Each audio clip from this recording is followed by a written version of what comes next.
آپ علیہ السلام جب بیت المقدس پہنچے انبیاء سے ملاقات ہوئی ہے. اب ذرا توجہ رکھنا، میں بات عوام اور علماء دونوں کی کر رہا ہوں. حضور پاک علیہ السلام امام بن کے بیت المقدس گئے ہیں یا مقتدی بن کے؟ علماء کو چھوڑیں، آپ بتائیں مجھے، میرا منہ آپ کی طرف ہے. امام بن کے گئے ہیں یا مقتدی بن کے گئے؟ جو کہتا ہے امام بن کے گئے ہیں ذرا ہاتھ کھڑا کرے. جو مانتا ہے اپنے عقیدے کے اظہار کے لیے. حضور پاک علیہ السلام کیا بن کے گئے ہیں؟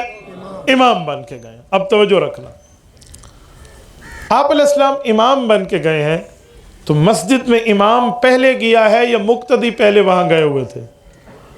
اب آپ نہیں بولیں گے نا؟ ہاں مقتدی. تو پھر یہاں یہ کیوں ہے کہ امام مولوی صاحب پہلے آئے اور مقتدی بعد میں آئے؟ یہاں ہمارے یہاں یہ ترتیب کیوں ہے؟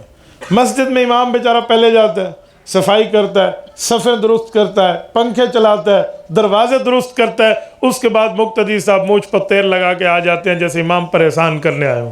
بھائی ترتیب انبیاء تو یہ ہے کہ مقتدی مسجد میں پہلے آئیں اور انبیاء اگرچہ بعد میں آئے، کوئی نہیں مسئلہ.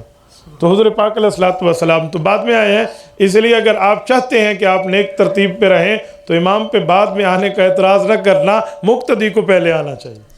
تو انبیاء کرام جمع ہے. یہاں انبیاء کرام میں آپس پہ سوال و جوابات ہوئے ہیں. صحیح مسلم میں ہے کہ انبیاء کرام نے جس عنوان پر آپس میں گفتگو کی ہے نا، وہ عنوان قیامت کے وقوع کا تھا. ہر نبی نے گفتگو میں یہ سوال ضرور اٹھایا کہ قیامت کا ایگزیکٹلی ٹائم، جسے کہتے ہیں متعین کردہ وقت، یہ کون سا ہوگا؟ سوال ہے جواب ہے، سوال ہے جواب ہے. سب نے جملہ کہا ہے کہ قیامت کا حقیقی علم اللہ کو ہے، کیونکہ قرآن کریم نے فیصلہ کیا ہے ان اللہ عنده علم الساعہ، رب کریم کو پتہ ہے قیامت کب آنی ہے. یہ اللہ رب العزت کے علوم کے تحت ہے. جب سب نے بات کر لی نا تو حضرت عیسیٰ علیہ السلام نے ایک جملہ فرمایا. حضرت عیسیٰ فرمانے لگے ساری باتیں اپنی جگہ حق ہیں، لیکن ایک نشانی میرے ساتھ اللہ رب العزت کی طے ہے کہ قیامت سے پہلے تمہیں دجال کے مقابلے کے لیے زمین پہ بھیجوں گا، پھر قیامت آئے گی. حضرت عیسیٰ علیہ السلام وہاں پر جو تشریف، حضرت عیسیٰ آسمان پہ اٹھ جانے کے بعد نیچے تشریف لا چکے ہیں حضور پاک علیہ السلام کی اقتداء میں نماز پڑھنے کے لیے، پھر واپس گئے ہیں، قیامت میں ایک بار پھر آئیں گے. ٹھیک ہے. اور حضرت عیسیٰ علیہ السلام کے درمیان میں نزول ان کے اپنے اصلی اور اوریجنل نزول کے خلاف نہیں ہے، یہ تو حضور پاک علیہ السلام کے استقبال کے لیے رب کریم نے انہیں زمین پر بھیجا ہے. حضور اقدس صلی اللہ علیہ وسلم نے نماز پڑھائی ہے. اب توجہ رکھنا، میں حوالہ جا کر آگے دیتا ہوں کہ نمازیں دو ہیں یہاں، لیکن اپنے مقام پر سمجھاؤں گا. حضور اقدس صلی اللہ علیہ وسلم نے انبیاء کو نماز پڑھائی ہے اور رسالت امام علیہ السلام آسمان پر تشریف لے گئے. توجہ ذرا، جیسے حضور پاک گئے ہیں تو انبیاء کرام کو بھی بھیجا گیا ہے. کیوں؟ رب کریم نے انہیں قبور مطہرہ سے بلوا کر، یہ جو انبیاء آسمان پہ تھے انہیں وہاں سے بلوا کر حضور کی اقتداء میں جمع کیا تھا. یہ جملہ میرا نہیں ہے، میں دو حوالے عرض کر دیتا ہوں. مفتی احناف ملا علی قاری رحمہ اللہ مرقات شرح مشکات میں لکھتے ہیں انما الصلاۃ تکون للاشباح لا للارواح. فرمایا نماز صرف روح نہیں پڑھتی، نماز کے لیے روح مال جسد ہونا ضروری ہے، اس لیے انبیاء کرام روح مال جسد حضور کی اقتداء میں نماز پڑھ رہے تھے. دوسرا حوالہ شیخ التفسیر دارالعلوم دیوبند مولانا ادریس کاندلوی رحمہ اللہ سیرت المصطفیٰ میں لکھتے ہیں کہ رب کریم کی ذات وہ ہے کہ وَمَا ذَلِكَ عَلَى اللَّهِ بِعَزِيزٍ، اللہ ہر چیز پہ قادر ہے. اللہ نے تمام انبیاء کو اپنے اپنے مقامات سے بلوا کے حضور کا مقتدی بنوا دیا تھا. یہاں پر ایک سوال اٹھتا ہے، لوگ ہمیں کہتے ہیں کہ مولانا حضور پاک علیہ السلام آسمان پہ گئے تو بھی حضرت موسیٰ علیہ السلام سے ملاقات ہے، مسجد اقصیٰ میں ہے تو بھی حضرت موسیٰ علیہ السلام سے ملاقات ہے، اور حدیث پاک میں ہے، صحیح مسلم کی صحیح حدیث ہے، حضور فرماتے میں سرخ ٹیلے کے قریب کی جگہ سے گزر رہا تھا، حضرت موسیٰ علیہ السلام قبر میں کھڑے ہو کر نماز پڑھ رہے تھے. قبر میں بھی حضرت موسیٰ، بیت المقدس میں بھی حضرت موسیٰ، آسمان پہ بھی حضرت موسیٰ، تو ایک حضرت موسیٰ تین جگہوں پہ کیسے ہے؟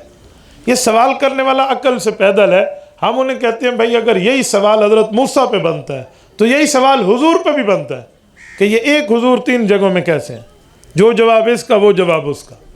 لا محالہ آپ یہی جواب دیں گے کہ حضور پاک علیہ السلام جب زمین پر تھے تو حضرت موسیٰ کی قبر سے گزرے تھے، پھر بیت المقدس گئے تو انبیاء کو نماز پڑھائی، ادھر بھی حضرت موسیٰ سے ملے۔ پھر جب حضور پاک علیہ السلام آسمانوں پہ گئے تو چھٹے آسمان پہ حضرت موسیٰ علیہ السلام سے ملے۔ تو جیسے ایک حضور پاک علیہ السلام کو 3 جگہ مختلف وقتوں میں رکھا گیا، ایسے ایک موسیٰ علیہ السلام کو بھی 3 جگہ رب کریم لے کر آئے۔ تو اس پر کوئی اعتراض نہیں بنتا کہ آپ کچھ اشکال کر دیں۔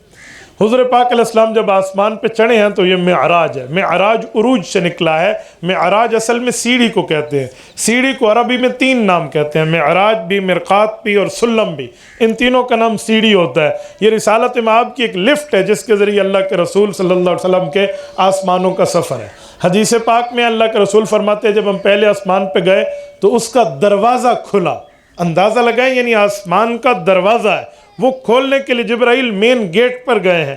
اب جب جبرائیل امین گئے ہیں، جبرائیل امین نے وہاں اپنے آنے کی اطلاع دی ہے تو اندر سے سوال ہوا ہے، کون؟ جبرائیل نے کہا میں جبرائیل ہوں۔ پوچھا اکیلے ہو؟ کہا جی نہیں۔ کہا ومن معک، ساتھ کون ہے؟ کہا محمد صلی اللہ علیہ وآلہ وسلم۔ حضور پاک کے نام پہ کیا کہنا چاہیے؟ اس عقیدے اور نظریے سے کہ جب ہم درود 1 مرتبہ پڑھیں گے 10 مرتبہ اللہ ہمارے اوپر، بولیے بولیے، اور ہمارا عقیدہ ہے ادھر سے درود پڑھیں حضور تک کون لے جاتے ہیں؟ اور رسول اللہ کی قبر پہ پڑھیں آقا خود سنتے ہیں۔ جس کا عقیدہ ہے وہ ہاتھ کھڑا کرے۔ آپ لوگ مجھے جواب نہیں دیتے نا، میں اس لیے آپ کا عقیدہ اور نظریہ ہے جس کا نظریہ حضور خود سنتے ہیں قبر سے وہ ہاتھ کھڑا رکھے۔ سنتے ہیں؟ جزاکم اللہ۔ مجھے شک پڑ جاتا ہے درود پر کہ کوئی مماتی نہ آیا بیٹھا ہو یار، اس لیے ذرا سمجھنا چاہیے بھئی مہمان کون ہے اور مسلمان کون ہے، تھوڑا بندہ فرق دیکھ لے نا۔ بعض اوقات اپنوں کی شکل میں گھس کے غیر بھی آ کے بیٹھ جاتے ہیں، اجی چلو فلاں کی ٹھکائی ہونی ہے، فلاں کی نہیں، پورے اسلام کے مذہب کو بیان کرنا ہے، ادھورا مذہب بیان نہیں کرنا۔ حضور اقدس صلی اللہ علیہ وسلم کا بتایا گیا کہ ساتھ میرے محمد صلی اللہ علیہ وآلہ وسلم ہے۔ تو اندر والوں نے پھر سوال کیا اب بعثت الی، تجھے ان کے پاس بھیجا گیا؟ کہ نعم بعثت الی، جی ہاں مجھے ان کے پاس بھیجا گیا۔ اس سوال و جوابات کے بعد حضور فرماتے آسمان کا مین گیٹ کھل گیا، ہم اندر گئے۔ یہ مین گیٹ کھلنے میں سوال و جواب کو میں بڑے اچھے انداز سے آپ کو سمجھاؤں۔ آپ اس کو عسکری نظر سے دیکھیں، فوجی کانسیپٹ سے دیکھیں۔ جب ایک مین گیٹ کراس کرنا ہوتا ہے نا تو جو وہاں پر پہرے دار ہوتا ہے اس کے پاس ایک کوڈ اور خفیہ لفظ ہوتا ہے جو وہ آنے والے سے پوچھتا ہے، جو اس کے جواب میں وہی خفیہ لفظ بتائے جو مین لفظ طے کر دیا گیا ہے تو گیٹ کھلتا ہے، ورنہ نہیں کھلتا۔ اس کو ہالٹ کہہ کر روک دیا جاتا ہے اور اس سے کوڈ پوچھتے ہیں، وہ بتا دے تو ٹھیک ہے ورنہ تیسرے پہ فائر بھی ہو سکتا ہے۔ جبرائیل امین جو حضور پاک کو لے کر چلے ہیں، یہ بھی خفیہ کوڈ ہے جو درج کیا جا رہا ہے اور آسمان سے پوچھا جا رہا ہے۔ ایک ایک آسمان کی کراسنگ ہوئی، ہر آسمان پہ یہی سوال ہے۔ 7 آسمان پورے ہوئے ہیں اور 7 انبیاء سے ایک ایک نبی سے ایک ایک آسمان پہ ملاقات ہے۔ وہ کون سے 7 انبیاء ہیں جن کو آسمان پر رب نے بلا کے رسول اللہ سے ملاقات کرائی ہے؟ پہلے آسمان پہ حضرت آدم علیہ السلام ہے۔ ادھر سے چلیں تو پہلا یہی ہے نا جس کو ہم آسمان دنیا کہتے ہیں۔ لوگ سمجھتے ہیں آسمان دنیا کا معنی دنیا کے اوپر والا آسمان، جی نہیں، دنیا دنون سے مشتق ہے، اس کا معنی ہوتا ہے قریب ہونا۔ تو آسمان دنیا جو ہمارے قریبی آسمان ہے، تو یہ جو قریبی آسمان ہے اس پہلے آسمان پہ حضرت آدم علیہ السلام سے ملاقات، دوسرے آسمان پہ حضرت عیسیٰ علیہ السلام سے ملاقات ہے، تیسرے آسمان پہ حضرت یوسف علیہ السلام سے ملاقات ہے، چوتھے آسمان پہ حضرت ادریس علیہ السلام سے ملاقات ہے، 5ویں آسمان پہ حضرت ہارون علیہ السلام سے ملاقات ہے، 6ٹھے آسمان پر حضرت موسیٰ علیہ السلام سے ملاقات ہے، اور 7ویں آسمان پر حضرت ابراہیم علیہ السلام سے ملاقات ہے۔ یہ ترتیب ذرا ذہن میں رکھنا۔ حضرت آدم سے ملاقات کس بنیاد پہ ہے؟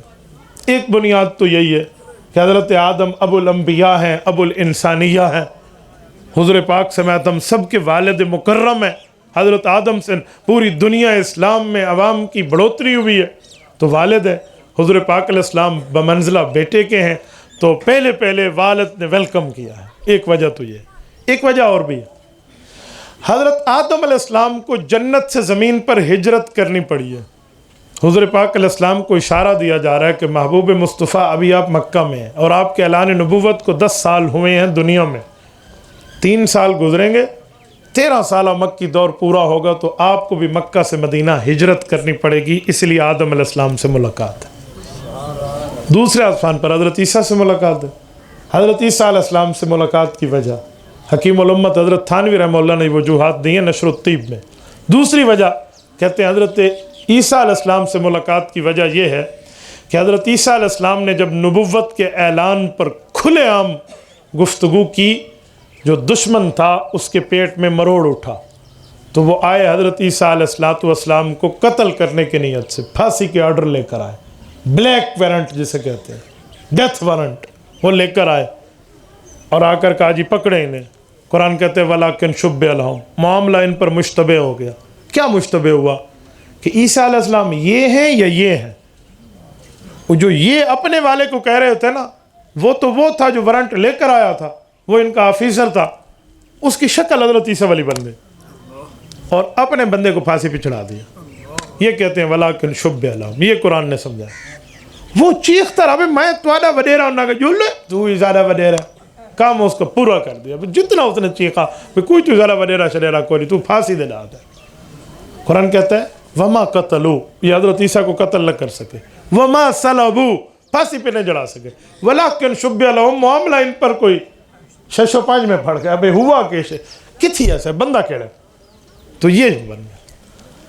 حضرت عیسیٰ علیہ السلام کو رب نے کیا فرمایا؟ اذ قال اللہ یا عیسیٰ، رب نے فرمایا عیسیٰ انی متوفیکا، میں تمہیں روح اور جسم سمیت وصول کر لوں گا۔ اے اللہ تو مجھے روح اور جسم سمیت وصول کرے گا تو کیسے؟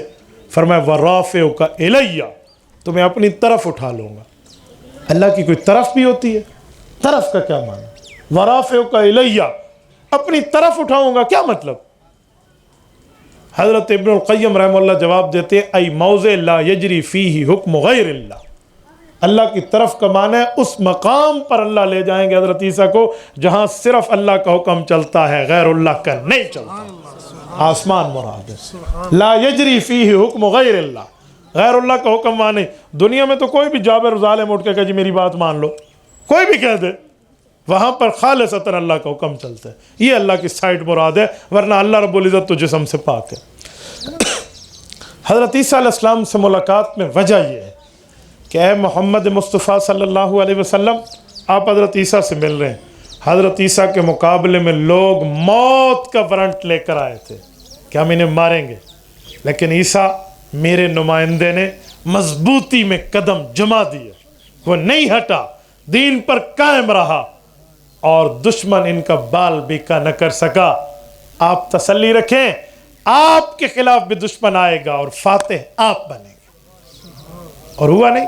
وَإِذْ يَمْكُرُ بِكَ الَّذِينَ كَفَرُوا لَيُثْبِتُوكَ أَوْ يَقْتُلُوكَ أَوْ يُخْرِجُوكَ، قرآن کہتے ہیں وہ آئے تھے، انہوں نے کہا یا جلاوطن کر دو، یا جیل میں ڈال دو، یا قتل کر دو۔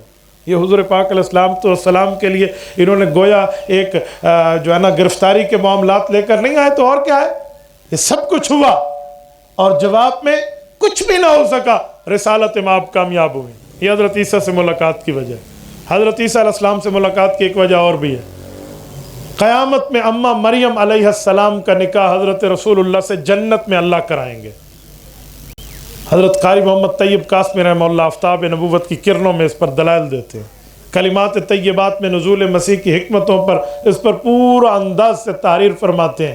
یہ علوم نانوتوی ہیں، آپ کبھی اس کو مطالعہ فرما لیں، میں ایک جھلکی دے رہا ہوں کہ حضرت عیسیٰ علیہ السلام کی والدہ کا نکاح جو بغیر شادی کے رب نے انہیں بچہ عطا فرمایا، بغیر والد کی اپنی نشانیوں کے طور پہ، ان کا نکاح حضور پاک سے جنت میں ہونا ہے۔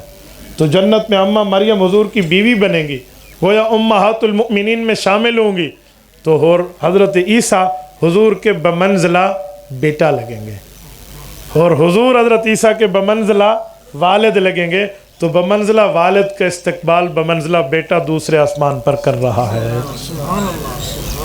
اور ایک وجہ اور بھی ہے، حضرت عیسیٰ علیہ السلام کے لیے حدیث پاک میں لَيَنزِلَنَّ عِيسَى ابْنُ مَرْيَمَ فِيكُمْ إِمَامًا وَحَكَمًا، حضور پاک علیہ السلام نے فرمایا، حضرت ابو ہریرہ کی روایت مسند ابی اعلیٰ جلد نمبر 11 میں، حضور پاک نے فرمایا لوگوں حضرت عیسیٰ قیامت سے پہلے امام اور حاکم بن کے تم میں نازل ہوں گے۔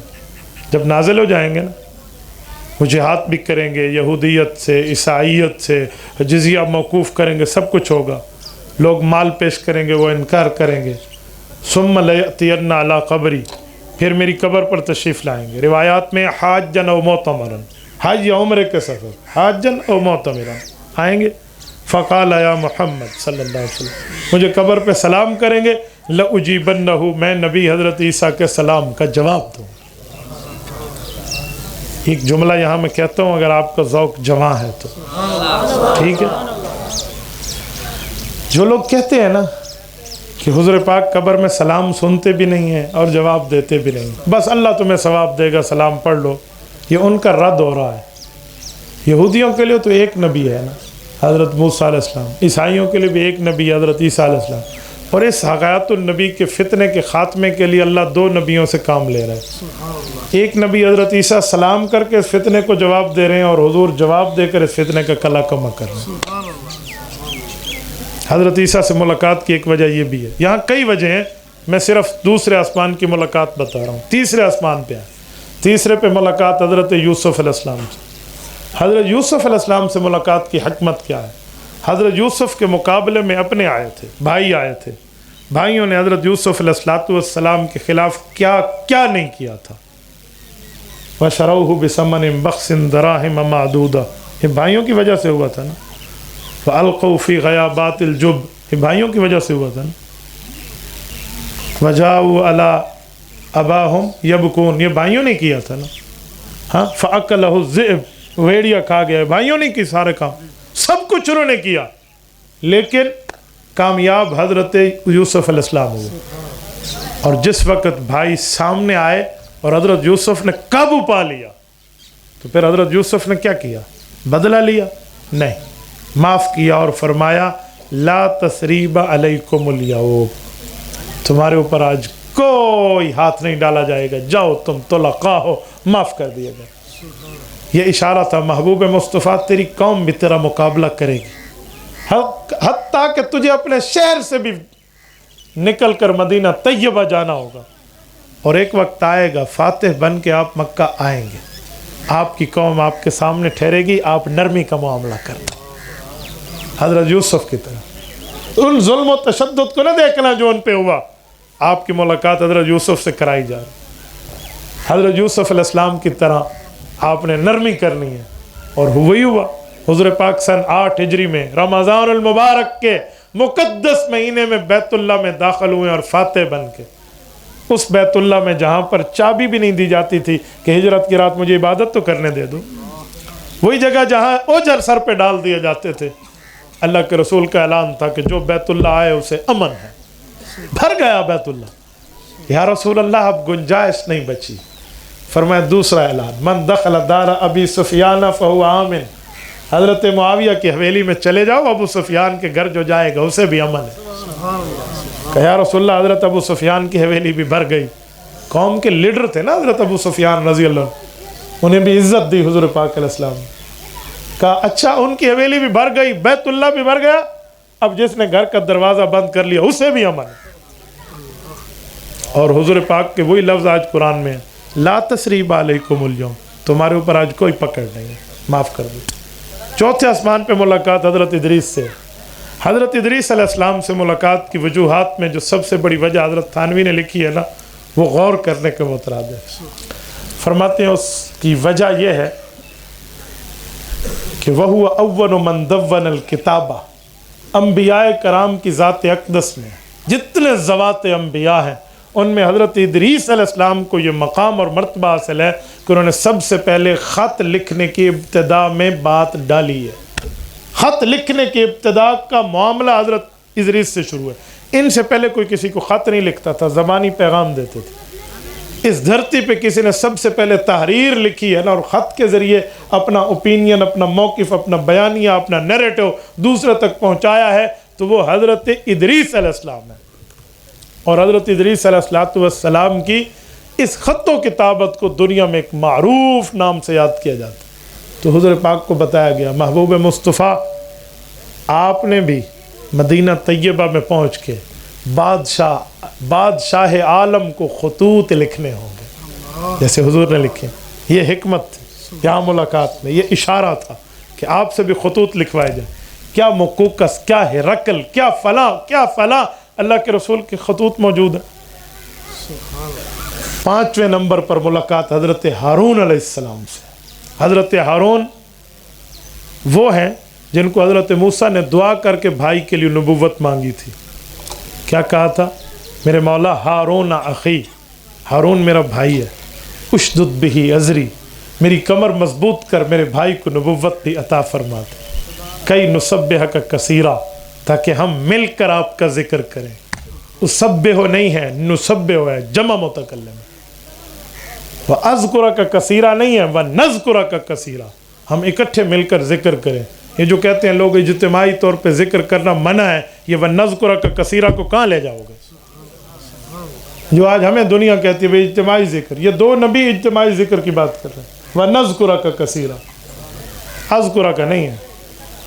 یہ دو نبی دونوں اپنے آپ کو جلیل القدر پیغمبر، صاحب التورات والکلام، حضرت موسیٰ علیہ السلام کی زبان اقدس سے بات ہو رہی ہے.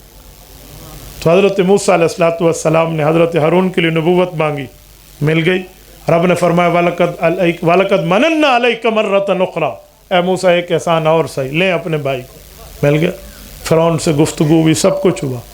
حضرت موسیٰ کی بھائی کو جو 5ویں آسمان پہ حضور سے ملاقات میں لایا گیا ہے، ان کی حکمتوں میں ایک حکمت تو یہ ہے کہ حضرت ہارون کے ساتھ حضرت موسیٰ علیہ السلام اور حضرت رسول اللہ کا بڑا تعلق ہے.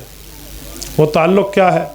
رسول اللہ کی ایک اہلیہ، حضور پاک کی زوجہ، حضور کی بیوی، رسول اللہ کے بستر کی حرم اور عزت، آپ کی اور میری اسلامی اماں جان ام المؤمنین حضرت صفیہ بنت حیی بن اخطب رضی اللہ تعالی عنہ حضور پاک کی بیوی ہیں اور حضرت ہارون کی اولاد ہے. حضرت صفیہ کو کسی موقع پر کہا گیا نا کہ یہ تو یہود میں سے ہے، گویا پہلے یہودیہ اور پھر اب ایمان لائے. تو ان کا تھوڑا دلی طور پہ دکھ ہوا کہ مجھے کیا تانا ملا. تو رسالت مآب علیہ السلام تک بات پہنچی تو حضور نے فرمایا صفیہ کیوں دل چھوٹا کرتی ہو؟ کوئی کہے تو کہہ دینا، ہاں میں اولاد ہوں حضرت ہارون علیہ السلام کی، میں بھتیجی ہوں حضرت موسیٰ علیہ السلام کی، اور میں بیوی ہوں محمد مصطفیٰ صلی اللہ علیہ وسلم کی. کیوں دل چھوٹا کرتے؟ کہہ دو نا. تو حضرت ہارون سے ملاقات کی ایک وجہ یہ رشتہ داری بھی ہے، ایک وجہ اور بھی. حضرت ہارون کو حضرت موسیٰ علیہ السلام نے ایک موقع پہ جاتے ہوئے ایک جگہ میں حضرت موسیٰ نے اپنا نائب کے طور پہ انہیں نگران بنایا تھا. توجہ.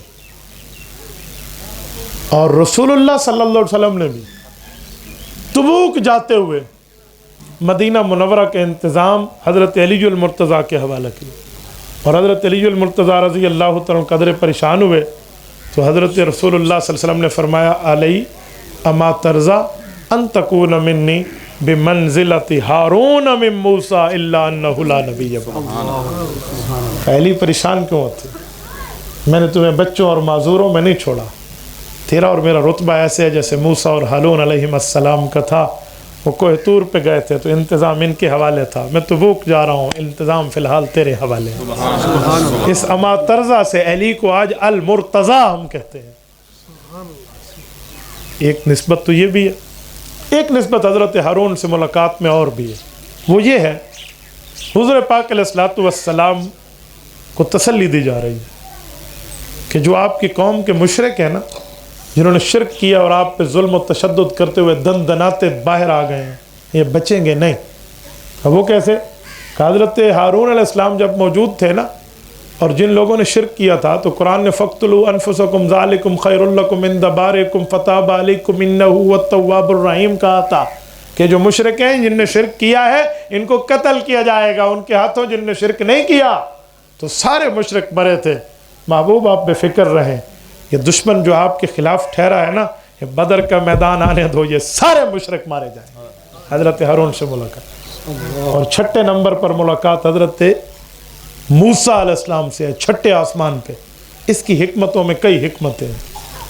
ایک حکمت تو یہ ہے کہ حضرت موسیٰ علیہ السلام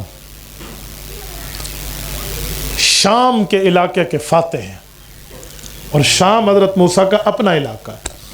یہ مصر، یہ فلسطین، یہ دمشق، یہ اردن، یہ شام پورا کہلاتا تھا. ورنہ آپ سمجھیں شام وہی جو آج کا شام ہے.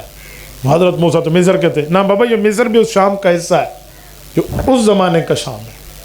گویا حضرت موسیٰ علیہ السلام اپنے علاقے کے فاتح ہیں اور قوم عمالقہ سے جنگ میں فاتح ہیں.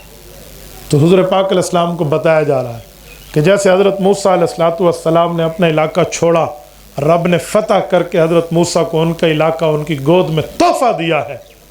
آپ جب مکہ چھوڑیں گے تو ہمیشہ کے لیے نہیں، آپ بھی انشاءاللہ فاتح بنیں گے اور اللہ آپ کو آپ کا علاقہ واپس فرمائے گا. 7ویں نمبر پہ ملاقات حضرت ابراہیم علیہ السلام سے. یہ 7ویں آسمان کی ملاقات ہے. حضرت ابراہیم سے ملاقات کی وجہ کیا ہے؟ کئی وجہ ہیں، ان میں ایک وجہ دیتا ہوں.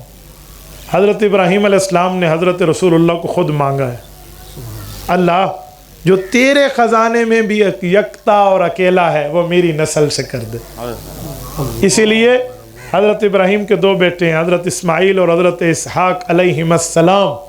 حضرت اسحاق کی نسل سے 70,000 انبیاء ہیں اور حضرت اسماعیل کی نسل سے صرف رسول اللہ صلی اللہ علیہ وسلم. اور یہ بات ذہن میں رکھیں، لوگ سمجھتے ہیں حضرت عیسیٰ علیہ السلام کے بعد حضور پاک آئے ہیں. اور بھائیو، حضرت عیسیٰ تو بنی اسرائیل کے نبی ہیں، حضرت رسول اللہ تو بنی اسماعیل میں آئے ہیں، تو حضرت عیسیٰ کے بعد کیوں ہیں؟ نہ بابا نہ، حضرت رسول اللہ حضرت ابراہیم علیہ السلام کے واسطے سے حضرت اسماعیل کے بعد ہے. یہ اپنا سلسلہ ہے نسب. یہ سوال اگر آپ کے سامنے آئے تو بڑا عقیدہ حل ہو جائے. وہ کون سا؟ یہ جو مکہ والے تھے یہ حضرت عیسیٰ علیہ السلام کے پیروکار نہیں تھے. حضرت عیسیٰ تو بنی اسرائیل کے پیغمبر ہیں، مکہ والے تو بنی اسماعیل ہیں، یہ تو قبیلہ جرہم کی اولاد ہے. تو بھائی ان میں جو ملت ابراہیمی پہ فوت ہوا ہے جنتی ہے، چاہے حضور پاک کے دادا جان ہوں، رسول اللہ کے والدین ہوں، یہ ملت ابراہیمی پہ گئے ہیں، اعلان نبوت سے پہلے گئے ہیں اور جنتی گئے ہیں. یہ ملت ابراہیمی پہ ہے. آپ کے لیے سوال نہیں اٹھ سکتا کہ ابھی تو ملت عیسیٰ علیہ السلام پہ ہونا چاہیے تھا. تو ملت عیسیٰ علیہ السلام یہاں مبعوث ہی نہیں ہے تو ہونا کیسے چاہیے تھا؟ حضرت ابراہیم سے ملاقات کی ایک وجہ تو یہ ہے، ایک وجہ اور بھی ہے. وہ کیا ہے؟ حضرت ابراہیم کے لیے علماء معبرین نے لکھا ہے جس کو خواب میں حضرت ابراہیم علیہ السلام نظر آئے، اس بندے کے ساتھ رب کریم کا وعدہ ہے کہ اسے حج یا عمرے کا سفر کرائیں گے. تو حضور پاک علیہ السلام کو بتایا گیا کہ آپ نے بھی حجۃ الوداع کرنا ہے اور اس حج میں دنیا آپ کے ساتھ ہونی ہے، آؤ ابراہیم سے ملاقات کر لیں. آگے گئے ہیں تو سدرۃ المنتہا ہے. سدرۃ المنتہا، سدرہ بیری کو کہتے ہیں، منتہا کہتے ہیں جو آخری ہے. ایک روایت کے مطابق کہ سدرۃ المنتہا پہ وہ روحیں چمٹی ہوئی ہیں جن نے دنیا میں آنا ہے. اور یہ سدرۃ المنتہا وہ لائن آف کنٹرول ہے کہ اوپر کے جو فرشتے ہیں وہ نیچے نہیں آ سکتے اور جو نیچے کے ہیں وہ اوپر نہیں جا سکتے. یہ لائن آف کنٹرول ہے، یہ باؤنڈری ہے. حضرت جبرائیل امین نے عرض کیا کہ یا رسول اللہ بس اللہ حافظ. تو کیا مطلب؟ زمین سے ساتھ چلے، بیت المقدس ساتھ، طور سینہ، بیت اللحم ساتھ، یثرب ساتھ، مکہ ساتھ، مدینہ ساتھ، آسمانوں کے سفر میں ساتھ، آپ چھوڑ رہے ہو کہ یا رسول اللہ یہ آگے نور کے وہ پردے ہیں، مجھے پرمیشن اور اجازت نہیں ہے کہ آگے جا پاؤں، میں گیا تو میرے پر جل جائیں گے. اب آپ نہیں جانا. رسالت مآب کو رف رف قالین آیا ہے جو لے کر گیا ہے. کیا صریف الاقلام ہے اور کیا باقی چیزیں ہیں جو رسول اللہ نے نظارے کی ہیں. کیا جنت و دوزخ کے وزٹ کے رسول اللہ کے سامنے دورے کے حالات ہیں. ایک ایک موقع پر چیز دکھائی گئی اور آپ علیہ السلام رف رف پہ چلیں. یہ وہاں کا بوئنگ طیارہ ہے. اللہ کے رسول صلی اللہ علیہ وسلم کے لیے حضرت تھانوی حدیث پاک لائے ہیں. اسی نشر الطیب اردو کی یہ سیرت کی کتاب اٹھا لیں. حضرت تھانوی رحمہ اللہ نے روایت ذکر فرمائی ہے کہ آپ علیہ السلام کو بطور فطرت دل میں ایک چھوٹی سی پریشانی لاحق ہونے لگی. وہ پریشانی کیا تھی کہ فطرتی طور پر انسان کو اپنے ساتھی سے انس ہوتا ہے جو سفر میں ساتھ ہو. گھر سے لے کر اب تک جبرائیل ساتھ تھا، اب ساتھ چھوڑ گیا، قدر پریشانی لاحق ہوئی. تو رب کریم تو عالم الغیب والشہادہ ہے، اللہ نے پہلے دن سے اس پریشانی کا انتظام فرما رکھا تھا. وہ پریشانی کیا ہے اور اس کا خاتمہ کیا ہے؟ تو حضور پاک علیہ السلام فرماتے ہیں جیسے میں چلنے لگا تو مجھے آواز آئی کہ اے محمد صلی اللہ علیہ وسلم آپ رک جائیے، آپ کا رب آپ پر صلاۃ پڑھ رہا ہے. فرماتے ہیں میرے سامنے 2 سوال کھڑے ہو گئے. نمبر 1 کہ صلاۃ نماز اللہ تو اس سے مستغنی ہے، کیا مطلب؟ اور نمبر 2 یہ آواز جس فرشتے کی تھی وہ آواز تو ابو بکر صدیق کی آواز کے مشابہ تھی. ابو بکر کو تمہیں زمین پر چھوڑ کے آیا ہو، یہ کیا؟ یہ 2 سوال کھڑے ہو گئے. رسالت امام علیہ السلام کو دونوں کا جواب بتایا گیا کہ یا رسول اللہ اس صلاۃ کا معنی کہ آپ پر اللہ کی رحمتیں آ رہی ہیں، آپ ایک خاص مقام پہ آ گئے، جیسے حضرت موسیٰ کو کہا نا انک بالواد المقدس طویٰ، یہ وہی بتایا جا رہا ہے۔ نمبر 2، یہ فرشتہ ہے، ابو بکر نہیں ہے، لیکن آپ کی پریشانی آپ کا رب نہیں دیکھتا۔ زمین پہ آپ پریشان ہو تو آپ کی دلداری کے لیے ابو بکر رب نے رکھا، آسمان پہ آپ کو قدر پریشانی کا خدشہ ہو تو رب نے روز اول سے یہ فرشتہ پیدا کیا جو ابو بکر کی آواز میں آپ کی تسلی کا سامان بن چکا ہے۔ حضرت رسول اللہ صلی اللہ علیہ وسلم اس سے بھی آگے، اور جب رب کریم سے ملاقات ہے، التحیات للہ والصلوات والطیبات کے تحفہ ہے، اور وہاں سے السلام علیکہ ایھا النبی کا تحفہ ہے، اور اتنے بلند مقام پہ بھی جا کر حضور امت کو نہیں بھولے، فرمایا السلام علیکہ کے ساتھ رب اضافہ یوں ہو السلام علینا وعلی عباد اللہ الصالحین، قیامت تک کے ہر صالح امتی پر بھی آپ کا سلام ہو جائے۔ رسالت میں آپ کو نمازوں کا تحفہ ملا ہے، آمن الرسول بما انزل الیہ من ربہ والمؤمنون کی آیات ملی ہیں، یہ آیات سماوی ہیں، ارضی نہیں ہیں۔ آپ علیہ السلام واپس تشریف لائے ہیں، سنیں حضرت ابراہیم سے ملاقات ہوئی ہے نا، کیونکہ 7ویں پہ تو وہ بیٹھے ہیں، ان نے نہیں روکا، حضرت موسیٰ علیہ السلام نے روک لیا کہ 50 نمازوں کا تحفہ آپ لے کر جا رہے ہیں، آپ کی امت نہیں پڑھے گی، آپ کم کرائیے۔ میری امت پہ بھی ایسے نمازیں تھیں، انہوں نے بھی نہیں پڑھا تھا، آپ کم کرا لیجیے۔ رسالت امام علیہ السلام کو حضرت ابراہیم نے کیوں نہیں روکا، حالانکہ پہلے تو وہ ملے؟ حضرت موسیٰ علیہ السلام نے کیوں روکا؟ اس کی کئی وجہ ہیں۔ ہمارے حضرات لکھتے ہیں کہ حضرت ابراہیم کا واسطہ حضور سے بمنزلہ والد ہے، اور حضرت موسیٰ کا بمنزلہ بھائی ہے۔ والد کے معاملات بڑوں والے ہوتے ہیں، بھائی کے معاملات دلداری والے ہوتے ہیں، تو بھائی بھائی کو مختلف مقامات میں اپنے تجربے شیئر کرتا رہتا ہے۔ تو حضرت موسیٰ نے شیئر کیا کہ میری قوم نہیں پڑھتی تھی، آپ کی قوم نہیں پڑھے گی، آپ کم کرا دیں۔ ایک وجہ اور بھی ہے، وہ یہ ہے کہ حضرت موسیٰ علیہ السلام نے رب سے دعا کی تھی، رب بھی ارنی، رب نے فرمایا لن ترانی، تو مجھے نہیں دیکھ سکتا۔ تو حضرت موسیٰ علیہ السلام نے سوچا کہ میں ڈائریکٹ اللہ کو نہیں دیکھ سکا، حضور دیکھ چکے، اب میری چاہت ہے جو مل کر آ رہا ہے اسے میں ہی دیکھ رہا ہوں، اب ایک بار پھر جاؤں جو میرے محبوب کو دیکھ کر آئے اسے ایک بار پھر دیکھوں۔ اور حضور پاک علیہ السلام ایک بار تو دیکھ کر آ رہے تھے نا، اب 9 بار آنا جانا ہوا ہے، 5 نمازیں کم ہیں تو 9 5 45، 9 بار، گویا 10 بار مکمل زیارت ہوئی، 10 بار حضرت موسیٰ علیہ السلام نے زیارت کا لطف اٹھایا۔ جب 5 نمازیں ہو گئی تو کہا محبوب مصطفیٰ یہی 5 بھی کم کرا دیجیے۔ حضور پاک علیہ السلام نے کیا جواب دیا؟ مظفر گڑھ کے غیورو، آپ رسول اللہ صلی اللہ علیہ وسلم کا لفظ سنیں، فرمایا موسیٰ اب مجھے حیا آتی ہے، میرے اللہ نے مجھے کہہ دیا ہے، ہمارے ہاں قانون نہیں بدلتا، محبوب یہ تو ہم نے آپ کی وجہ سے کمی کی ہے، تیری امت پڑھے گی 5 نمازیں، ثواب میں 50 کا دوں، من جاء بالحسنۃ فلہ 10 امثالها۔ آپ علیہ السلام کی واپسی ہوئی۔ اب سنیں جو میں نے حوالہ بتایا تھا کہ معراج کی رات کتنی نمازیں ہوئی ہیں، حضور پاک علیہ السلام آئے ہیں، اب ایک نماز پھر پڑھی گئی ہے۔ سنیں مشکات کی شرح مرقات میں ملا علی قاری لکھتے ہیں نزلوا معه متقدمین و متاخرین وصلی بہم صلاۃ مودع فاخر، کہ اب انبیاء کرام پھر جمع ہے، حضور کے ساتھ آ گئے، اب نماز صلاۃ الوداعیہ پڑھی گئی۔ پہلی نماز صلاۃ استقبالیہ تھی، دوسری نماز نماز الوداعیہ ہے، یہ دوسری نماز ہوئی ہے۔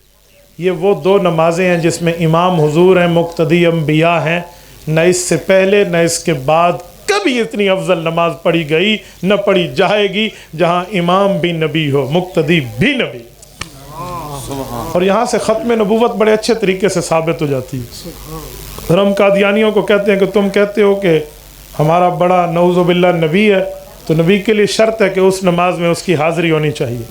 جو اس کائنات میں نماز افضل سے افضل پڑھی گئی ہے، جرت کرو اپنے بندے کی وہاں حاضری دکھا دو. کیا بات ہے. مرزا ڈاڈا بھی اپنی ماں دے ڈیڈ چ نہیں آیا. مرزے کا دادا بھی اپنی ماں کے پیٹ میں نہیں آیا تھا. آپ وہاں اس کی حاضری کیسے دکھائیں گے؟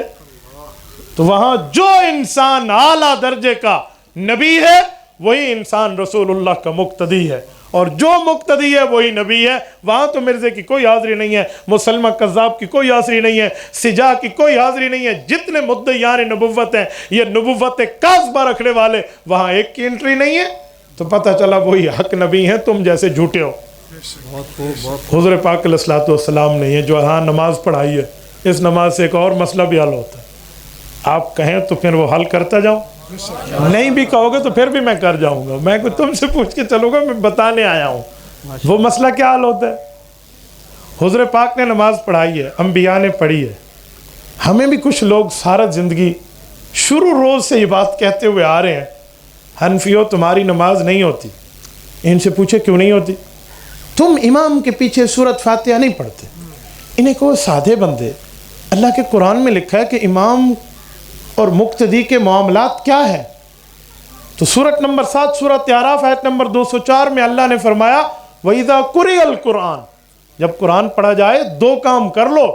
فَاسْتَمِعُوا لَهُ، ایک کان ادھر لگا کے غور کر لو. دوسرا وَأَنصِتُوا، اپنی زبان کو بند رکھو. کیوں؟ لَعَلَّكُمْ تُرْحَمُونَ، تمہارے اوپر رب کی رحمتیں آئیں گی. امام احمد ابن حنبل اس آیت کی تفسیر میں فرماتے ہیں اجمع الناس علی ان هذه الآیہ نزلت فی الصلاۃ. فرمایا امت مسلمہ کا اتفاق ہے کہ آیت امام اور مقتدی کے بارے میں اتری ہے. تو ہم تو کہتے ہیں اس مسئلے پر تمہیں حدیث یاد ہے، قرآن یاد نہیں ہے. لیکن یار لوگ کہتے نہیں بھی پڑھیں. کیوں؟ حدیث میں ہے جو سورۃ فاتحہ نہیں پڑھتا نماز نہیں ہوتی. تو بھائیو ٹھیک ہے، حدیث میں ہے سورۃ فاتحہ نہیں پڑھتا نماز نہیں ہوتی. یہ تھوڑا لکھا ہوا ہے کہ سورۃ فاتحہ نہیں پڑھتے تو مقتدیوں کی جماعت نہیں ہوتی. تو بھائی وہ تو اکیلے کی بات ہے یا امام کی بات ہے. لیکن وہ کہتے نہیں. میں کہتا ہوں ان کا مسئلہ بھی یہاں حل ہو جاتا ہے. آؤ ذرا پوچھتے ہیں حضور پاک علیہ السلام نے جو نماز پڑھائی ہے اور انبیاء کرام نے پڑھی ہے، تو کیا انبیاء نے حضور کے پیچھے سورۃ فاتحہ پڑھی ہے؟ دیکھ لیتے. اگر کوئی کہ مولوی صاحب پتہ نہیں، ہو سکتا ہے پڑھی ہو، تجھے کو پتہ ہے تو نے سنی ہے. کوئی کہہ دے پتہ نہیں پڑھی ہوئے مولوی صاحب، تو صحیح میں ٹھوکی بیٹھے ہوئے نہ پڑھی ہے. تو میں ان کو جواب دیتا ہوں. قرآن کریم سے پوچھ لیتے ہیں کہ سورۃ فاتحہ پچھلی کتابوں میں تھی، تورات میں، زبور میں، انجیل میں، صحائف میں تھی؟ اگر تھی تو انہوں نے پڑھی ہے، اور اگر نہیں تھی تو صرف حضور نے پڑھی ہے. اللہ کا قرآن کہتے ہیں. میرا استدلال نہیں ہے، معارف القرآن ادریسی میں مولانا ادریس کاندھلوی رحمہ اللہ کی بات پیش کر رہا ہوں. فرمایا وَلَقَدْ آتَيْنَاكَ سَبْعًا مِّنَ الْمَثَانِي وَالْقُرْآنِ الْعَظِيمِ، محبوبم ہم نے سورۃ فاتحہ صرف تجھے دی ہے. تو وہ تو حضور کو ملی ہے. جس کو ملی ہے اس نے پڑھی ہے، جنہیں ملی نہیں انہوں نے پڑھی نہیں ہے. قیامت میں انبیاء کرام جس جگہ سے بطور نبی اپنی نماز کا ثواب لیں گے، ہم حنفی وہاں سے بطور امتی ثواب لیں گے. ان کی بھی ہو گئی اور ہماری بھی ہو گئی. اس لیے چاچے یہ بات اپنی جیب پہ رکھنا کہ نہیں ہوتی نہیں ہوتی نہیں ہوتی تو تجھے اس نماز کا جواب دینا پڑے گا. ایک بندے نے مجھے کہا کہ مولانا اس وقت تو سورۃ فاتحہ اتری نہیں تھی کہ سورۃ فاتحہ مدنی ہے. میں نے کہا سبحان اللہ، جھوٹ ہمیشہ اندھا بھی ہوتا ہے، لنگڑا بھی ہوتا ہے، لولھا بھی ہوتا ہے، گونگا بھی ہوتا ہے، بہرا بھی ہوتا ہے. اور خدا کے بندے یہ سورۃ فاتحہ مکی ہے، مدنی میں تو روح القلب ہوا تھا. وہ ایک بار پھر اتری ہے، سبع من المثانی، 7 مرتبہ اتری ہے، بار بار اتری ہے. اور تو یہ جھوٹے جو ہے نا کیا کہتے ہیں دعوے پیش کر رہا ہے. علماء حق، علماء دیوبند کے پاؤں کوئی ریت کے ٹیلے پہ نہیں ہیں، احد پہاڑ سے وزنی چٹان پر ہے. اور میرے دوستو، رسالت مآب علیہ السلام کی واپسی ہے. اللہ کے رسول مکہ مکرمہ آئے ہیں اور یہاں پر آ کر جب اعلان کیا، ام ہانی کے گھر میں ہے تو ام ہانی کہہ رہی ہے کہ آپ یہ لوگوں کو نہ کہنا، کیونکہ ام ہانی کے گھر سے حضور گئے تھے. ام ہانی کا نام ہے سیدہ فاختہ رضی اللہ عنہ، حضرت علی کی بڑی بہن ہے. حضور پاک ان کے گھر میں سوئے ہوئے تھے جب گئے تھے. حضور پاک کی چاچا کی بیٹی ہے. اچھا ایک سوال آپ کے ذہن میں آئے گا کہ چاچا کی بیٹی سے پردہ نہیں ہے؟ حضور ان کے گھر میں تھے اور ان کے گھر سے آئے، ان کے گھر میں گئے. تو بھائیو اس وقت پردے کی آیات نہیں اتری تھی. مطلب تو سا کو مولوی حلال کر گیا، پردے شردے کوئی نہیں، یہ اس وقت کی بات ہے. آپ علیہ السلام کو ام ہانی نے کہا باہر نہ کہ لوگ نہیں مانیں گے. تو اللہ کے رسول صلی اللہ علیہ وسلم دین چھپانے والے تو نہیں تھے نا. لکا کے رکھو جو دین. ہمارے یہاں دین چھپایا تو نہیں جاتا, ہمارے یہاں بتایا جاتا ہے. ایسا دین لکاؤں والے نہیں, ایسا ڈسن والے ہیں نہیں. سادہ دین کہیں چونڈ گوٹھی لکا پیا نہ کہیں غارج لکا پیا. ہمارا اوپنلی دین ہے بھائی, چھپا ہوا نہیں ہے, کھلا ہوا ہے. تو حضور پاک علیہ السلام نے بتایا دنیا کو, لوگوں نے نہ مانا, انکار کیا. سنو, ابو جہل دوڑتا ہوا ابو بکر کے دروازے پہ گیا اور کہا یار ابو بکر ایک بات بتا, ایک بندہ کہے میں راتوں رات بیت المقدس گیا ہوں, ادھر سے آسمان پر ہو کر واپس آ گیا ہوں اور ابھی رات ہی ختم نہیں ہوئی, مانا جا سکتا ہے؟ ابو جہل کو حضرت ابو بکر نے جواب دیا, یہ بتا کہا کس نے ہے, یہ بتا کہا کس نے ہے, یہ نہ کہہ یوں گے. اس نے کہا نہیں ہو سکتا ہے کوئی انہوں نے کہا کوئی کہے تو نہیں ہو سکتا, محمد مصطفیٰ کہے تو ہو سکتا ہے. اس کے پاس تو سدرۃ المنتہا سے فرشتہ منٹوں میں آ کر پہنچ جاتا ہے. جو خادم ہے میرے آقا تو مخدوم ہے. اسی لیے تو 24واں پارے کا پہلا صفحہ کہتا ہے والذی جاء بالصدق وصدق بہ اولئک هم المتقون. سچ لے کر حضور آیا, سچ کی تصدیق ابو بکر نے کی, تقوی والے یہ ہیں. تو ابو بکر رضی اللہ تعالی نے جب تصدیق کی نا, اس وقت تک حضور کے منہ سے نہیں سنا تھا کہ معراج ہوئی ہے. سنو, میں کہتا ہوں ابو جہل تیری بدبختی اور ابو بکر تیرے بخت کو سلام. ابو جہل محمد مصطفیٰ کے منہ سے سن کے بھی انکار کر گیا, اور ابو بکر حضور کا معجزہ ابو جہل کے منہ سے سن کے بھی تصدیق کر گیا. یار قسمت ابو جہل کی اور خوش قسمتی ابو بکر کی. اوہ ابو جہل تجھ سے بڑھ کے بھی کوئی بدبخت ہوگا جو محمد مصطفیٰ کے منہ سے سن کے بھی انکار کرتا ہے, اور ابو بکر سے بڑھ کے کون خوش قسمت ہوگا جو ایک دشمن کے منہ سے آقا کی بات سن کے بھی اقرار کر دیتا ہے. تکبیر, شان سیدنا صدیق اکبر, مصطفیٰ کا ہم سفر, مصطفیٰ کا ہم سفر, ابو بکر. میرے دوستو, میں گفتگو کو لیکچر سمجھ کے سناتا ہوں. اللہ جزا خیر دے, ہمارے بھائی کو انہیں نعرہ لگا کے میرا موڈ بدلا دیا. میں کہتا ہوں نعرے آپ مولانا آئے ہوئے ہیں, آپ ان کے اس میں لگایا کریں, میری گفتگو کو دلائل میں سنیں. جزاکم اللہ. توجہ, یہ اس لیے روکا ہے کہ آپ بھائی نہ لگانا, بس جزاک اللہ. میرے دوستو, یہ واقعہ معراج سے چند چیزیں میں آپ کی خدمت میں رکھ رہا ہوں. سب سے بڑا تحفہ نماز ہے. اب ہم معراج کا ذکر کریں اور نماز کا معاملہ نہ کریں تو اس کا معنی ہم سچے عاشق نہیں ہیں. تو اس لیے معراج بتا رہی ہے کہ نماز نہیں چھوڑیں گے. قائم کرو گے نماز, سارے کرو گے. ایک بات اور, میں جہاں جاتا ہوں آخری بات یہ ضرور کرتا ہوں, اور ادھر بھی کر رہا ہوں, اور یہ آخری بات کر کے بات پوری کر رہا ہوں. وہ کیا ہے کہ ہم لوگ پورا دین بیان کرنے والے ہیں, ادھورا دین بیان کرنے والے نہیں ہیں. اس کی وجہ کیا ہے؟ ہمارے ہاں مکمل بات شاید بتا ہی نہیں گئی. شاید میری کمی ہے کہ ہم نہ بتا سکے. آج میں پوری بات سناتا ہوں. میرے دوستو, قرآن اور سنت کو سامنے رکھیں نا تو ہمیں ایک بات سمجھ آتی ہے کہ جہاں مدرسہ یہ دینی ضرورت ہے, پیغمبر کی میراث ہے علم, اور جہاں پر تبلیغ علم کی پیغمبر کی میراث ہے, دین کا علم ہے, دین کا عمل ہے, اور جہاں پر تصوف اور خانقاہ یہ دین کی ضرورت اور پیغمبر کی میراث ہے, جہاں پر مصلی اور ممبر کا وارث عالم پیغمبر کی وراثت میں ہے, تو وہاں پر سیاست اسلامیہ سنبھالنے والا عالم بھی پیغمبر کی میراث میں ہے. ہم میں غلطی یہی ہے کہ آج ہم تبلیغ کو دین سمجھتے ہیں, سمجھنا چاہیے, لیکن صرف تبلیغ دین نہیں ہے. مدرسے کو دین سمجھتے ہیں, سمجھنا چاہیے, لیکن صرف مدرسے کی حد تک دین نہیں ہے. تصوف کو دین سمجھتے ہیں, سمجھنا چاہیے, لیکن صرف تصوف دین نہیں ہے. مصلی اور ممبر کی خطابت کو دین سمجھتے ہیں, سمجھنا چاہیے, لیکن دین یہاں تک نہیں ہے. دین اسمبلی کی آواز اور سیاست اسلامیہ تک ہے. بس ہماری غلطی کہ ہم آدھی بات کرتے ہیں, ہمیں پوری بات سمجھنی چاہیے. او میں اس پر ایک آیت ایک حدیث پیش کرتا ہوں. سورۃ نمبر 12 سورۃ یوسف میں ہے, اجعلنی علی خزائن الارض. حضرت یوسف علیہ السلام نے خود کو بطور وزیر خزانہ پیش کیا ہے. تو کیا یہ اسلامی سیاست نہیں ہے؟ تو نبی کا طریقہ کیا ہے؟ حضرت سلیمان علیہ السلام اور حضرت داؤد وقت کے بادشاہ تھے, یہ اسلامی سیاست نہیں ہے؟ اور رسالت میں آپ فرماتے ہیں صحیح بخاری جلد اول کتاب الانبیاء حضرت ابو ہریرہ رضی اللہ عنہ راوی ہیں، رسول اللہ نے فرمایا کانت بنو اسرائیل تسوسہم الانبیاء کلما ہلک نبی خلفہ نبی وانہ لا نبی بعدی فسیکون بعدی خلفاء فیکثرون۔ کہ لوگو یہ انبیاء کرام سے نبوت بھی چلی ہے اور اسلامی سیاست بھی چلی ہے، ایک نبی جاتا جو دوسرا آتا وہ نبی بھی ہوتا اور اسلامی سیاست دان بھی ہوتا۔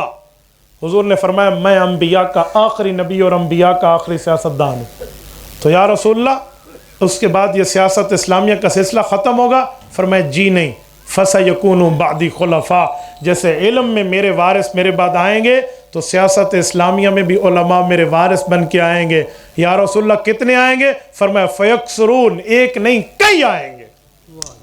تو سیاست اسلامیہ بھی یہ بھی اسلام کا حصہ ہے۔ ہماری غلطی شاید میری کہ ہم ممبر پر گونگے بن کے بیٹھے، ہم نے تبلیغ دین بتائی، لوگوں نے تبلیغ میں وقت لگایا، ہم نے مدرسہ بتایا، لوگوں نے چندے اور زکوٰۃ صدقات دیے، ہم نے مسجد بتائی، لوگوں نے مسجد کے کام میں حصہ ڈالا۔ اسی طرح ہم نے تصوف میں خانقاہ میں اللہ اللہ کی ضربیں دین سمجھائے اور دلائل سنائے، لوگوں نے مانا۔ ہم نے سیاست اسلامیہ پر بات نہیں کی، تبھی لوگ ووٹ کے مسئلے میں جمعیت علماء کے لیے پیچھے ہو جاتے۔ اگر ہم یہاں بھی دینی سیاست کی بات کرتے تو پھر لوگ جمعیت علماء کے ساتھ ہوتے۔ ہم ملتان کے بغل میں بیٹھے ہیں، امیر شریعت سید عطا اللہ شاہ بخاری پاکستان میں امام ابو حنیفہ رحمۃ اللہ علیہ کی شخصیت کی طرح قربانی دینے والا ہے۔ امیر شریعت نے جب ختم نبوت کی تحریک چلائی تھی، کوئی بندہ کہہ سکتا ہے کہ مجھے اس اخلاص میں شک ہے، میں اسے کی ایمان میں شک کر لوں گا اگر کوئی امیر شریعت پر یوں بولے۔ امیر شریعت کی تحریک جو 1953 میں چلی تھی، اس وقت 10 لاکھ آدمی گھر سے بے گھر ہوا تھا، 1 لاکھ بندہ زخمی ہوا تھا، 10,000 نوجوان شہید ہوئے تھے، اور یہ تحریک اپنے اخلاص کے زوروں پر اٹھی تھی، لیکن ملک میں قانون نہیں بن سکا تھا۔ اخلاص اپنا ضرور تھا، قربانیاں انتہا کی تھیں، قانون نہیں بنا۔ سنو، ایک اور سید زادہ نے بھی تحریک چلائی، محدث جلیل علامہ سید یوسف بن نوری رحمہ اللہ، 1974 میں، اس کے بدلے میں قانون بن گیا۔ وجہ بھائی اس وقت جب عطا اللہ شاہ بخاری تحریک چلا رہے تھے تو خواجہ ناظم الدین پاکستان کا وزیر اعظم تھا، علماء اور جمعیت علماء اسلام اسمبلی میں نہیں تھی۔ جب مولانا یوسف بن نوری نے تحریک چلائی تو مفکر اسلام مولانا مفتی محمود رحمہ اللہ، مرد حر مولانا غلام غوث ہزاروی رحمہ اللہ قومی اسمبلی کی عملی سیاست میں تھے، انہوں نے قانون بنوا کے دکھایا۔ یہ ہے عالم کو اگر آپ وہاں بھیجیں گے۔ ہمارے لوگ ہمیں کیا کہتے ہیں؟ آپ حیران ہوں گے، ہمیں لوگ کہتے ہیں ملشد بڑا گندلا میدان ہے سیاست، آپ مولوی بڑے اچھے ہو، دین کی بات سناتے ہو، آپ کو کیا کہا آپ ادھر پڑ گئے؟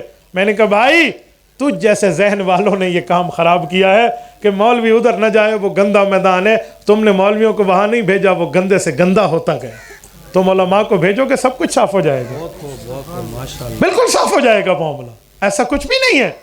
اور سنو، جو سیاست اسلامیہ کی بات نہیں کرتا یا ان کی تائید نہیں کرتا، پوچھنا تو اس سے چاہیے بھی تو پیغمبر کی میراث پر کیوں نہیں بولتا۔ لوگ ہم سے پوچھتے ہیں بھی آپ کیوں کرتے ہو؟ تو میں امیر عظیمت مولانا نواز شہید رحمہ اللہ کی جواب میں لفظ میں انہیں جواب دیتا ہوں۔ حضرت امیر عظیمت فرماتے تھے سبھی ہی مجھ سے کہتے ہیں کہ رکھ نیچی نگاہ اپنی، کوئی ان سے نہیں کہتا نہ نکلو یوں آیا ہو کر۔ تو بھائی ہم تو پورے دین کی بات کر رہے ہیں، تبلیغ کی، تدریس کی، تجوید کی، تصوف کی، خانقاہ کی، اللہ کی اور سیاست اسلامیہ کی، ہم پورا دین سنا رہے ہیں۔ اور جو مولوی آدھا سنا ہے اس سے پوچھو بھئی پورا کیوں نہیں سنا تھا، الٹا آپ نے ہم سے پوچھنا شروع کر دیا۔ تو میرے دوستو، اس لیے میں آپ کو کہتا ہوں کھلا آپ کو علماء اسلام، سیاسی علماء کا ساتھ دینا چاہیے۔ اور اس وقت کوئی پوچھے کہ پوری دنیا میں وہ کون ہے جو پیغمبر کی سیاسی میراث کو سنبھالے ہوئے ہے، تو پھر بخل نہ کرنا، کھلا بتانا کون ہے۔ وہ قائد ملت اسلامیہ مولانا فضل الرحمان ہے۔ تو ماننا پڑے گا بھائی، نہیں مانو گے تو منوایا جائے گا کہ واقعی ایسا ہے۔ میرے دوستو، اسلامی سیاست کے متعلق ان کا کردار ہے، آپ کو اچھا لگے مان لو، نہ اچھا لگے تب بھی آپ کو ماننا ہوگا۔ پورے پاکستان کا کوئی شیخ الحدیث نہیں ہے جو مولانا کا مخالف ہو، کسی خانقاہ کا پیر طریقت نہیں ہے جو مولانا کا مخالف ہو، اور کسی دارالافتاء کا مفتی نہیں ہے جو مولانا کا مخالف ہو۔ جب لاکھوں علماء، فضلاء، اتقیاء، اصفیاء، محدثین، مفسرین، شیوخ الحدیث، پیران طریقت اس کے پیچھے ہاتھ باندھے کھڑے ہیں تو اپنی عقل کا ماتم کر، تجھے کیوں نہیں سمجھ آ رہا؟ اور میں ان لوگوں کو کہتا ہوں جو ہمارے مولانا کو کرپٹ کہتے ہیں، میرے صوبہ خیبر پختونخوا میں 9 سال استبائی گورنمنٹ کو ہو گئے ہیں، 5 سال پرانے صوبائی دور اور 4 سال موجودہ دور۔ کرپشن کے دعوے تو کرتے ہیں، جرت ہے نا اگر ان میں، انہوں نے ماں کا دودھ پیا ہے، بوتل کا نہیں پیا، عدالت میں قائد ملت اسلامیہ پر کوئی کرپشن ثابت کر کے دکھا دو۔ باتیں کرنے پہ بیٹھے ہیں، ان سے ثابت نہیں ہوتا۔ اور مولانا کی طاقت اتنی ہے، ہمارا سلیکٹڈ وزیر اعظم اسلام آباد میں بیٹھ کے بھی، ہمارے ایٹمی سائنسدان، ہمارا فخر ڈاکٹر عبدالقدیر خان، اللہ اس کی مغفرت کرے، اس کے جنازے میں نہیں گیا، بیٹھ کے اسلام آباد میں مولانا نے ایک عدم اعتماد کی چھڑی ہلائی ہے، چودھریوں کے بڑے وہاں ڈیرے پر، وہاں سر ٹیکنے گجرات پہنچ گیا ہے۔ آپ اس کی طاقت کو نہیں جانتے۔ ہمیں اس لیے اپنوں کو کہتا ہوں کہ خدا کے لیے بات کرنا اور سننا سیکھو، کچھ اپنے کے بارے میں بھی دیکھو۔ اگر یہ لوگ اور جمعیت کی طاقت اور اسمبلی میں موجود نہ ہوتی اور یہ سیاسی علماء نہ ہوتے، ہم داڑھی پگڑی کے ساتھ یوں کھلے عام بیٹھے بات نہ کر رہے ہوتے۔ کریں گے نا انشاءاللہ سارے ساتھی۔ اللہ تعالیٰ آپ کو ہمیں خوش و خرم رکھے، صراط مستقیم پہ رکھے۔ جزاکم اللہ تعالی۔ مولانا ہمارے علاقے میں کچھ بھائی ان لوگوں کا جنازہ پڑھتے ہیں جو صحابہ اور اہل بیت کے خلاف نظریہ رکھتے ہیں۔ جو پیغمبر کے صحابی اور پیغمبر کی اہل بیت کے خلاف نظریہ رکھے، میں اس کے جنازے کا قائل نہیں ہوں۔ جسے نبی کے صحابہ محبت میں قبول نہیں ہے، پیغمبر کی اہل بیت عقیدت میں قبول نہیں ہے، وہ ہمیں قبول نہیں ہے۔ کوئی پڑھتا ہے کوئی پڑھاتا ہے، وہ جانے اس کا کام کرنا۔ ہم اگر پیغمبر کے صحابہ اور اہل بیت کو چھوڑ دیں، ہمارے پاس دین میں بچے گا کیا کچھ؟ کچھ لوگ کلخانیاں، بابا کلخانیاں کوئی ثابت نہیں ہے، یہ لوگوں نے ایسے ہی اپنی ترتیبیں بنا رکھی ہیں۔ مفتی سعید صاحب کے ساتھ آپ کا اختلاف کیا ہے؟ میرا تو کوئی ذاتی اختلاف نہیں ہے۔ انہوں نے مولانا فضل الرحمان کے بارے میں جو جملہ کہا، اس کے بعد انہوں نے وضاحت کی کہ میری مراد یہ نہیں ہے۔ دلوں کا بھید اللہ جانتا ہے، دلوں کی باتیں اللہ جانتا ہے۔ جو ہم نے غلط سمجھا، ہم نے ٹھوک بجا کے کہا ہے، اور میں اب بھی کہتا ہوں، اگر اہل حق سے نسبت رکھنے والا کوئی بندہ اہل حق کے علماء میں یا خصوصاً قیادت میں کسی کی پگڑی اچھالے گا، ہم جواب دیں گے۔ ہماری قیادت ہمارا سر کا تاج ہے، اس کے لیے میں نے سفید داڑھی کالی داڑھی یہ نہیں دیکھنا ہے، اور میں دلیل کی دنیا میں پاؤں کی ٹھوکر سے اس معاملے کو اڑانا جانتا ہوں۔ یہ کوئی بات ہے بھائی؟ جو اتنی بڑی قیادت پر بات کریں اور ہم چپ ہو جائیں؟ ہم نہیں چپ ہوں گے، ہماری مجبوری ہے، ہم کہیں گے۔ باقی اگر بعد میں کوئی کہہ دے جی میری مراد نہیں ہو تو ٹھیک ہے، ہم مان لیں گے، دل اللہ کے حوالے۔ مولانا میرا ذاتی مسئلہ کسی سے کوئی نہیں، اللہ جانتا ہے، کسی سے میرا کوئی ذاتی مسئلہ نہیں ہے۔ مفتی صاحب نے جملہ کہا، اس سے واضح یہی سمجھا گیا۔ بعد میں انہوں نے تعویل پیش کی ہے، تم لولی تعویل کہہ دو، لنگڑی کہہ دو، گونگی تعویل کہہ دو، لیکن اس نے کہا ہے کہ میں مولانا فرمان کو نہیں کہا، تو میں دل کا معاملہ اللہ کے حوالے کر کے مان لیتا ہوں، اس لیے میں چپ ہو گیا۔ اور اگر وہ کہتے میں نے مولانا کو کہا تو پھر آپ دیکھ لیتے کہ ہماری رگوں میں بھی دیوبندیت کا خون، پھر مجھے سارے معاملات آتے ہیں۔ انہوں نے کہا میں نے نہیں کہا، تو نہیں کہا، تو اللہ ان کو جزائے خیر عطا فرمائے۔ ہمیں تھوڑا سا تیار رہنا ہے۔ میں کہتا ہوں باطل سے اتنا تم نہ دبو کہ سر سے دستار گر پڑے، اور اتنا بھی ہاتھ ان کے آگے نہ ملاؤ کہ ہاتھ سے تلوار گر پڑے۔ اپنے معاملات کو صحیح رکھو۔ یوٹیوب سے کمائی کرنا حلال یا حرام؟ بیٹا یوٹیوب کے معاملات دیکھنے پڑیں گے کہ آپ یوٹیوب میں ویڈیو کون سی اپلوڈ کرتے ہیں۔ آپ جو غلط چیزوں کی ویڈیو اپلوڈ کریں اور غلط معاملات آگے چلائیں اور ہم کہیں حلال، کیسے حلال ہوگا؟ آپ کی ویڈیو ٹھیک ہونی چاہیے، اور اس پہ اشتہارات ٹھیک کی آپ اجازت دیں، لیکن اس میں بھی ایک چھوٹی سی چیز ایڈ ہے۔